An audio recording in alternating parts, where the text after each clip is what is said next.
నడిచినా కూర్చున్నా మోకాళ్ళ నొప్పులు వస్తున్నాయా? ప్రాణ పెయిన్ క్లినిక్ లో అధునాతన చికిత్సతో మోకాళ్ళ నొప్పులు తగ్గించుకోండి. హాయ్ అందరికీ నమస్కారం, వెల్కమ్ టు అవర్ ఛానల్. ఇప్పుడు మన ముందు పొలిటికల్ అనలిస్ట్ కటా కార్తిక్ గారు మనతో ఉన్నారు, ఆయనతో మాట్లాడదాం. నమస్తే కటా కార్తిక్ గారు.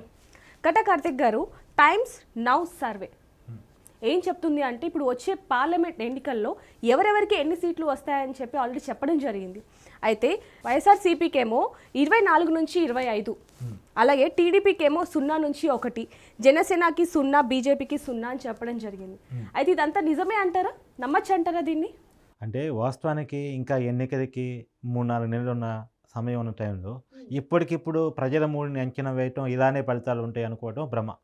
ఖచ్చితంగా ఈ రోజుకి ఎలక్షన్ టైంకి మారే ఎజెండాలు చాలా విభిన్నంగా ఉంటాయి. వాస్తవానికి వాళ్ళు దేశవ్యాప్తంగా బీజేపీ గెలిచింది అని చెప్పడానికి ఆ సర్వే పదే 3 నెలలకు ఒకసారి 2 నెలలకు ఒకసారి ఆ సర్వే బయటకు వస్తూ ఉంది. గతంలో కూడా ఏపీలో వైసీపీ గెలుస్తుందని చెప్పింది ఇదే సర్వే. అంటే ఇదే సక్కన 24-25 ఎంపీ స్థానాలు వైసీపీకి వస్తాయని చెప్తుంది.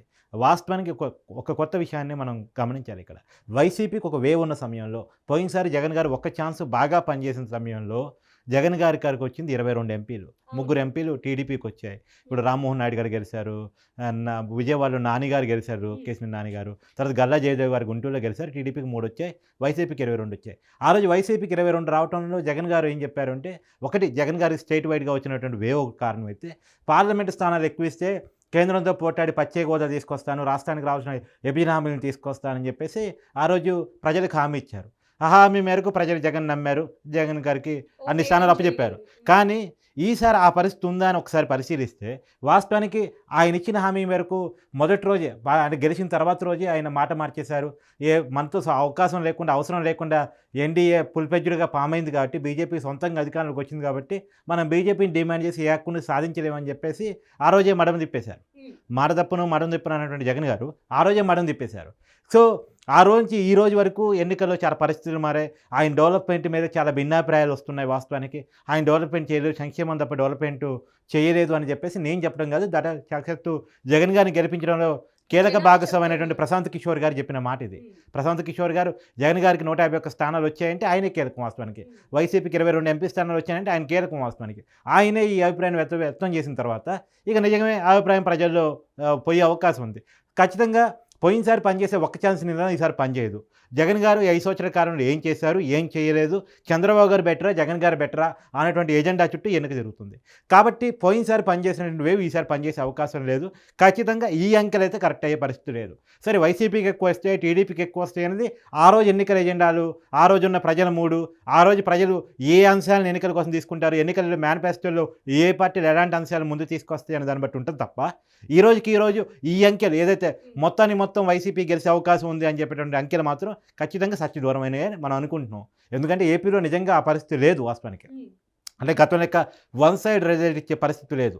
ఖచ్చితంగా గతం మీద టీడీపీ పెరిగింది, టీడీపీ జనసేన ఒకటయ్యాయి. ఇంకోటి దేవిక గమనించాల్సింది ఏంటంటే, పోయినసారి టీడీపీ జనసేన విడివిడిగా పోటీ చేశాయి. సో వాటి మధ్య ఓట్ల చీలిక వచ్చింది. ఆ ఓట్ల చీలిక కూడా టీడీపీకి నష్టం చేకూర్చింది. వాస్తవంగా ఈ 2 పార్టీలు కలిసి పనిచేసి ఉంటే పోయినసారి సరే వైసీపీ గెలిచినప్పటికీ కూడా ఇన్ని స్థానాలకు అవకాశం ఉండేది కాదు. ఖచ్చితంగా టీడీపీ జనసేన కూడా ఇంకా మెరుగైన స్థానాలు వచ్చి ఉండేవి. కానీ ఈసారి టీడీపీ జనసేన కలిసి ఉన్నాయి కాబట్టి, కలిసే ఎన్నికలకు వెళ్తున్నాయి కాబట్టి ఖచ్చితంగా ఈ పరిస్థితి ఉండే అవకాశం లేదు. మరి టైమ్స్ నౌ వాళ్ళు టీడీపీ జనసేన ఓటు బ్యాంక్ కలిపి తీసుకున్నారా, విడివిడిగా తీసుకున్నారా మనకు తెలియదు, వాళ్ళ క్యాలిక్యులేషన్ ఎట్లా అనేది. ఖచ్చితంగా గతానికి ఇప్పటికీ రాజకీయ పరిస్థితిలో భిన్నత్వం ఉంది. గతంలో ఒక వేవ్ ఉంది, రెండోది జగన్ గారికి ఎప్పుడు ఛాన్స్ ఇవ్వలేదు, ఒక ఛాన్స్ ఇచ్చి చూద్దాం అనేటువంటి ఉంది. తర్వాత ఆయన ఎంపీ ఎలక్షన్స్లో నన్ను గెలిపిస్తే ఏదో పట్టుకొస్తా అని చెప్పారు, అదేమీ ఇవి నెరవేరలేదు. కాబట్టి ఈ జనసేన టీడీపీ పోయినసారి వేరుగా ఉన్నాయి, కానీ ఈసారి కలిసి ఉన్నాయి. ఇలాంటి పొలిటికల్ అంశాలన్నీ గతానికి ఇప్పటికీ భిన్నంగా ఉన్నాయి. కాబట్టి ఖచ్చితంగా గతంలో పనిచేసినటువంటి అనుకూల అంశాలు ఈసారి వ్యతిరేకంగా మారే అవకాశం ఉంది. రెండోది జగన్ గారు అభివృద్ధి చేయలేదని ఇందాక నేను చెప్పినట్టు అవన్నీ కామెంట్స్ కలగలిపితే జగన్ గారికి ఎక్కువ వస్తాయా తక్కువ వస్తాయా పక్కన పెడితే మొత్తం వచ్చే పరిస్థితి మాత్రం ఖచ్చితంగా లేదు. ఖచ్చితంగా. ఇంకోటి నేను ఏం చెప్తున్నా అంటే, పోయినసారి 22 ఎంపీ స్థానాలు వస్తే 151 అసెంబ్లీ స్థానాలు వచ్చాయి. సో ఈసారి మొత్తం 24 స్థానాల నుంచి 25 స్థానాలు అంటే వాళ్ళు చెప్పదలుచుకున్న 175 స్థానాలు వైసీపీకి వస్తాయని చెప్పదలుచుకున్నారో ఏమో నాకు అర్థం కావట్లేదు టైమ్స్ నౌ వాళ్ళు. కానీ నిజానికి ఆ పరిస్థితి ఏపీలో లేదు. ఎందుకంటే ఈ మధ్యకాలంలో మనం చూస్తున్నాం సిట్టింగ్ ఎమ్మెల్యేలని జగన్ గారు షఫ్లింగ్ చేస్తున్నారు. ఒక 40 స్థానాల్లో అక్కడోళ్ళని ఇక్కడోళ్ళని అక్కడ షఫ్లింగ్ చేస్తున్నారు. అదిగాక 30 స్థానాల్లో ఎమ్మెల్యేలు టికెట్ లేవని చెప్పేస్తున్నారు. మొన్నటికి 11 స్థానాలు ఆల్రెడీ అఫీషియల్గా అనౌన్స్ చేశారు. దాంట్లో 3-4 ఎమ్మెల్యేలకు ఆల్రెడీ టికెట్ లేదని చెప్పేశారు. కాబట్టి దీనికి మనగా రెండోది 1-2 ఎమ్మెల్యేలు రాజీనామా కూడా చేశారు. మనం జగన్ గారికి బాగా దగ్గరగా ఉన్నటువంటి మంగళగిరి ఎమ్మెల్యే ఆర్కే గారు రాజీనామా చేసిన విషయం మనం అందరం చూసాం. ఈవెన్ ఎమ్మెల్యే పదవికే కాదు పార్టీ సభ్యత్వాన్ని కూడా ఆయన రాజీనామా చేశారు. దీన్ని బట్టి చూస్తే గతంలో పరిస్థితి లేదు.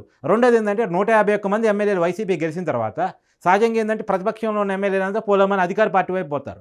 కానీ అధికార పార్టీ నుంచి పోలమని ఎమ్మెల్యేలు అపోజిషన్ వైపు వస్తున్నారు. వాస్తవానికి వైసీపీ కంచుకోటగా మొత్తం క్లీన్షీప్ చేసినటువంటి నెల్లూరు జిల్లాలో 4 ఎమ్మెల్యేలు పార్టీని వదులుకొని టీడీపీ వైపుగా వచ్చారు. వాస్తవానికి వాళ్ళంతా రెడ్డి సామాజిక వర్గం నాయకులు, జగన్ గారికి దగ్గర వ్యక్తులు. వాస్తవానికి ఒంగోలులో మాజీ మంత్రి కీలకమైన నాయకుడు బాలినేని శ్రీనివాసరెడ్డి గారు అలకపాన్పులో ఉన్నారని ఒక సమాచారం. పిల్లి సుభాష్ చంద్రబోస్ గారు ఎవరైతే జగన్ గారి మొదటి నుంచి అండగా ఉన్నారు, ఆయన కూడా జగన్ గారితో అంత అంటి ముట్టట్టు ఉన్నారు, ఆయన కూడా అలకలో ఉన్నారని ఒక చర్చ నడుస్తుంది. సహజంగా గుంటూరు జిల్లాలో రాజధాని ప్రాంతం నుంచి ఉండవల్లి శ్రీదేవి గారు ఇప్పటికే రాజీనామా చేసి పార్టీకి దూరం అయ్యారు. కాబట్టి వైసీపీ పార్టీ ఎమ్మెల్యేలు కూడా వైసీపీ పార్టీ అసంతృప్తి వ్యక్తం చేస్తున్నప్పుడు, రెండోది ఆయన షెఫింగ్ చేసేవాళ్ళు లేదో స్థానాలు లేవని టికెట్ లేవని చెప్తున్నటువంటి వాళ్ళు ఖచ్చితంగా వైసీపీ మీద తిరుగుబాపుట ఎగరేసే అవకాశం లేకపోలేదు వాస్తవానికి ఎన్నికల టైం వచ్చేసరికి. సో ఇదంతా జరుగుతున్న పరిణామాలను చూస్తే ఖచ్చితంగా గతం లెక్క ఈసారి ఎన్నికలు ఉండవు. ఈసారి చాలా తగ్గపోరుగా ఉండే అవకాశం ఉంది. ఎవరికి అధికారం వచ్చినా ఖచ్చితంగా మన కొన్ని సర్వేలు సరే ఈ టైమ్స్ నౌ సర్వే ఇలా చెప్పింది, ఆత్మసాక్షి సర్వే రివర్స్లో చెప్తుంది. ఒక్క బీజేపీని కలుపుకుంటే తప్ప అదే ఒక్క ఆత్మసాక్షి చెప్తున్న సర్వే ఏంటంటే ఒక్క బీజేపీని కలుపుకుంటే తప్ప టీడీపీ జనసేన కలిసి పనిచేసినా లేదా టీడీపీ ఒంటరిగా వెళ్ళినా టీడీపీ జనసేన వామపక్షాలతో కలిసి వెళ్ళినా ఖచ్చితంగా టీడీపీదే అధికారం అని చెప్పేసి ఆత్మసాక్షి చెప్తుంది. ఒక్క బీజేపీతో కలిస్తే మాత్రం ఏపీలో ఉన్నటువంటి మైనార్టీ ఓటు బ్యాంక్ మొత్తం గుండుగుప్తాగా వైసీపీ పోయే అవకాశం ఉంటుంది. కాబట్టి అది టీడీపీకి డిసడ్వాంటేజ్ అయ్యే అవకాశం ఉంటుంది. రెండోది టీడీపీ క్యాడర్ కూడా బీజేపీతో పోవడానికి జీర్ణించుకునే పరిస్థితులు లేదు చంద్రబాబు గారు అరెస్ట్ తర్వాత. ఎందుకంటే జగన్ గారికి ఇండైరెక్ట్గా బీజేపీ సపోర్ట్ చేస్తుందని ప్రజలు ఒక భావన బలంగా పోయిన తర్వాత వాస్తవానికి ఇక్కడ తెలంగాణ ఎన్నికల్లో కూడా బీఆర్ఎస్ బీజేపీ ఒకటే అనే ప్రచారం బాగా నడిచింది. కాంగ్రెస్ దాన్ని నమ్మించగలిగింది, జనం నమ్మారు. దానివల్ల కాంగ్రెస్కి అడ్వాంటేజ్ జరిగింది వాస్తవానికి. సో అది అక్కడ కూడా అదే ఫ్యాక్టర్ పనిచేసే అవకాశం ఉంది. జగన్ గారు బీజేపీ ఒకటే అని చెప్పేసి జనం నమ్ముతున్నారు. కాబట్టి ఒక బీజేపీతో కలవకుండా ఎన్నికలకు వెళితే టీడీపీ జనసేన కూటమికి ఖచ్చితంగా ఈసారి అధికారం వచ్చే అవకాశం ఉందని ఆత్మసాక్షి లాంటి సర్వేలు చెప్తున్నాయి. కాబట్టి ఒక సర్వేకి ఇంకో సర్వే భిన్నంగా చూసుకున్నప్పుడు ఇంత డిఫరెన్స్ అయితే మనం గమనించలేము. ఖచ్చితంగా వన్ సైడ్ రిజల్ట్స్ ఏపీలో వచ్చే పరిస్థితి లేవు. అయితే టైమ్స్ నౌ సర్వేలో ఎలాంటి నిజం లేదు అంటారు. అయితే ఇప్పుడు వచ్చే పార్లమెంట్ ఎన్నికల్లో ఏ ప్రభుత్వం అధికారంలోకి వస్తుంది అంటారు? అంటే ఏ సర్వేలో నిజం లేదు, ఏ సర్వేలో నిజం ఉందని నేను చెప్పను. ఎందుకంటే అది నేను జ్యోతిష్కుని కాదు. కానీ ఏపీలో ఉన్న పొలిటికల్ సిచ్యువేషన్ నేను చెప్తున్నాను.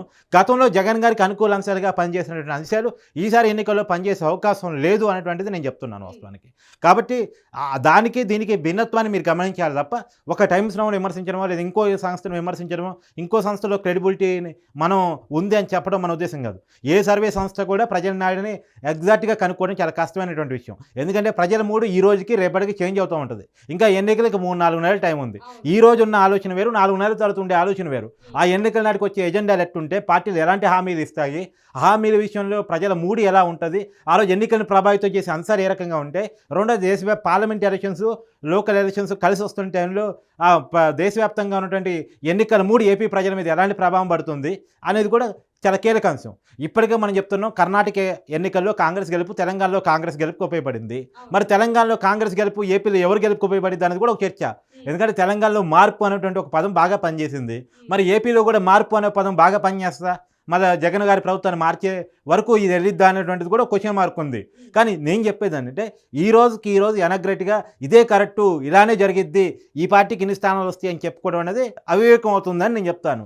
ఈ రోజు ప్రజల మూడు రేపటికి ఉండదు, మారిపోతూ ఉంటుంది, చేంజ్ అవుతూ ఉంటుంది. అవును. కాబట్టి ఇప్పుడు వచ్చే ఎన్నికల్లో చూద్దాం కట్టా కార్తిక్ గారు ఎవరు గెలుస్తారు ఏంటనేది. థ్యాంక్ యూ అండి.